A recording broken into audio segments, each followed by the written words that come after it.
ხშირად ვამბობ ხოლმე, რომ მათ მიერ ჩადენილი დანაშაულები ამ ქვეყნის წინაშე და საზოგადოების წინაშე და მათ მიერ მიღებული არაკონსტიტუციური კანონები ეს არის მათივე ხელით დაწერილი საბრალდებო დასკვნა მათ წინააღმდეგ და ახლა ამ ყველაფერს დაემატა უკვე სისხლის სამართლის კოდექსის მუხლი, რომელსაც თავადვე მიიღებენ და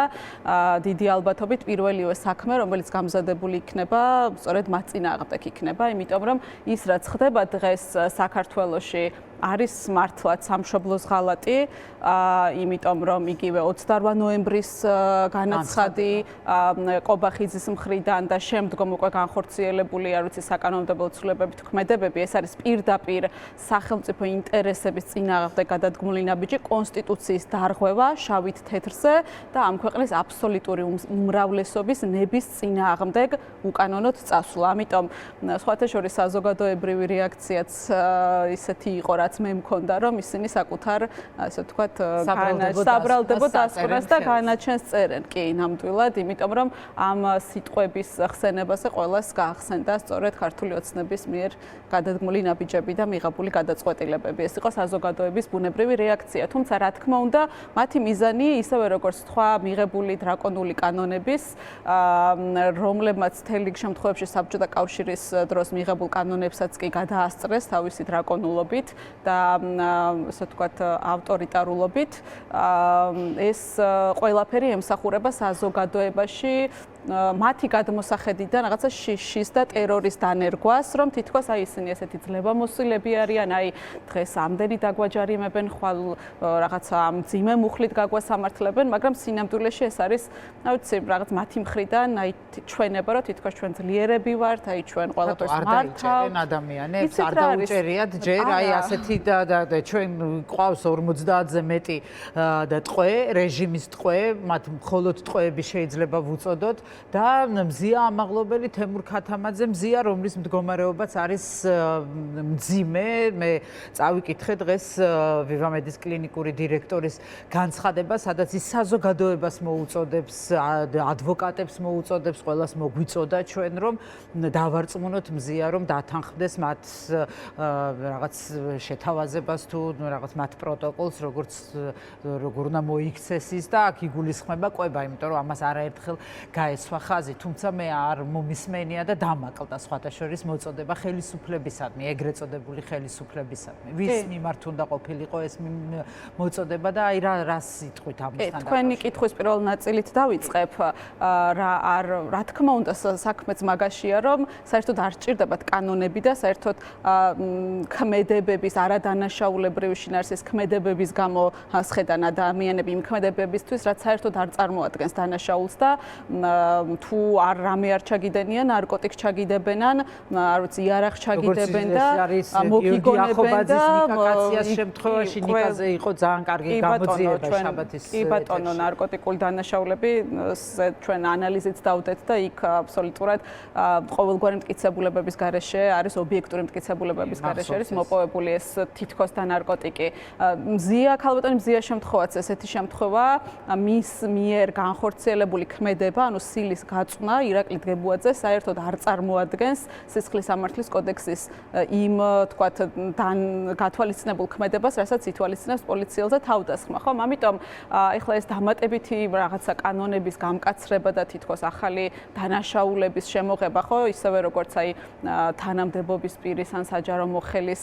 შეურაცხყოფა ქმედებით ან სიტყვით რომ დასჯადი გახდა, ესეთი რამ მართლაც არც შუა საუკუნეებში გამიგია და დასჯადი არ არის და გამოძიება არ იწყება და დანაშაულს ვერ ხედავენ, იმაში რასაც პოლიტიკოსებს უკეთებენ და გიორგი გახარია და მისი თანაგუნდელები არის ამის ნათელი მაგალითი, ხომ? რაც დღეს უქნეს მათ, რაც რამდენიმე თვის წინ იყო სწორედ შერატონში, ბათუმში და არც გამოძიება გვინდა, აღარაფერს ვამბობ ჟურნალისტებზე თავდასხმაზე, არ ვიცი, სიკვდილს გადარჩენილი კოლეგები მყავს. მე რომლებზეც შემიძლია ვთქვა, რომ არ ვიცი, აი კიდევ ერთი სიცოცხლე აჩუქა მათ ღმერთმა იმ კადრების ნახვის შემდეგ, რასაც ჩვენ პირდაპირ ეთერში. კი ბატონო. და ქალბატონ მზიას რომ დავუბრუნდეთ, იცით რა, მე მინდა რომ როგორც უფლებადამცველმა კიდევ ერთხელ გავაჟღერო მისი სათქმელი, რატომ შიმშილობს მზია ამაღლობელი. ხო, მზია ამაღლობელი ჩემი, ასე ვთქვათ, ინფორმაციით, ვთქვათ, ადვოკატებთან გასაუბრებით თუ მათ მეგობრებთან და მათი წერილებითაც შიმშილობს არა იმის გამო, რომ ის დაჭერილია და ის ითხოვს პატიმრობას. რა თქმა უნდა, მისი საქმე არის სრულიად შეთითხნილი და უკანონო და დარწმუნებული ვარ, რომ ქალბატონი მზია ნახავს სამართალს და ის დღეს უკვე საზოგადოების დიდი უმრავლესობისთვის და საერთაშორისო საზოგადოებისთვის ისედაც სინდისის პატიმარია და პოლიტიკური პატიმარია. სიმბოლო არის აი ამ ბრძოლის. კი ბატონო და ერთი ქალი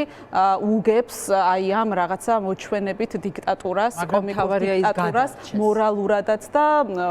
სამართლებრივადაც, მაგრამ ის შიმშილობს არ დაგვავიწყოს იმის გამო, რომ მას როგორც ქალს მიაყენეს შეურაცხყოფა დაკავების შემდგომ. და ეს იყო ძალიან უღირსი ქმედებები კონკრეტული პირის მხრიდან, ირაკლი გებუაძის მხრიდან და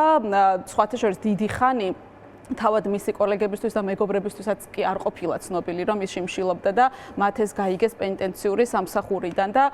უფრო მეტიც ქალბატონი მზია საერთოდ ითხოვს, რომ დააბრუნონ ციხეში და ეს არის მისი, ჩვენ კარგად უნდა გავიგოთ, იმიტომ რომ ეს ტროლბოტები და რაღაცა სოციალურ ქსელებში სუსის, ესე ვთქვათ, ანგარიშები ხშირად პოსტავენ ხოლმე, რომ თითქოს აი გათავისუფლებას ითხოვს და ასე შემდგომ. არა, ეს არის მისი როგორც ქალის და როგორც მოქალაქის პროტესტი მის მიმართ განხორციელებული ღირსების შემლახავი მოპყრობის მიმართ, რომელიც დაუსჯელია დღემდე. და იმას ყავს ძალიან ბევრი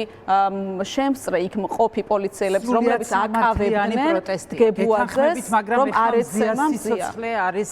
საფრთხის ქვეშ და ის ნამდვილად უნდა გადარჩეს და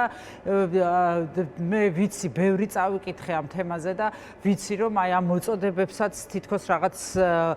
არ აქვს, ანუ არ მოქმედებს მოშიმშილე ადამიანებზე და მით უმეტეს სინდისის პატიმარზე, მაგრამ თუ რამე შემიძლია, აქედან კიდევ ერთხელ ვეტყვი, რომ მზია, შენ უნდა იცოცხლო იმისთვის, რომ იბრძოლო და გავიმარჯვოთ ერთად და გთხოვ, რომ შეწყვიტო, რა თქმა უნდა. მეც მინდა მივმართო ქალბატონ მზიას და უთხრა, რომ იმ საქციელით და იმ ქმედებით, როგორც თქვენ მოგექცნენ პოლიციის განყოფილებაში, ღირსება შეულახეს საკუთარ თავს. ირაკლი გებუაძე არის ღირსება აყრილი დღეს და ის პოლიციელები არიან დღეს ღირსება აყრილება, აი კაცები რო გონიათ თავი და იქ რომ შეესწნენ ქალს როგორ ექცეოდნენ და დღეს იმის გამბედაობაც არა აქვთ, რომ გამოვიდნენ და ილაპარაკონ რა მოხდა და ბოდიში მოუხადონ ქალს, როგორ მოექცნენ დაკავებულ, დაპატიმრებულ ქალს როგორ მოექცნენ. ამიტომ ქალბატონი მზია არ უნდა იყოს ღირსება შელახული ამ შემთხვევაში და მეც მინდა ვთხოვო მას შეუერთდე და ვიცი რომ არ შეიძლება დამუნათება მოშიმშილის და მით უმეტეს მის მეგობრებზე და ოჯახის წევრებზე ტვირთის გადმოტანა, მაგრამ თქვენ უკვე ხართ ჩვენთვის სამაგალითო, თქვენ ხართ ძლიერი, ღირსეული ქალი და ძალიან მინდა რომ შეწყვიტოთ შიმშილობა, იმიტომ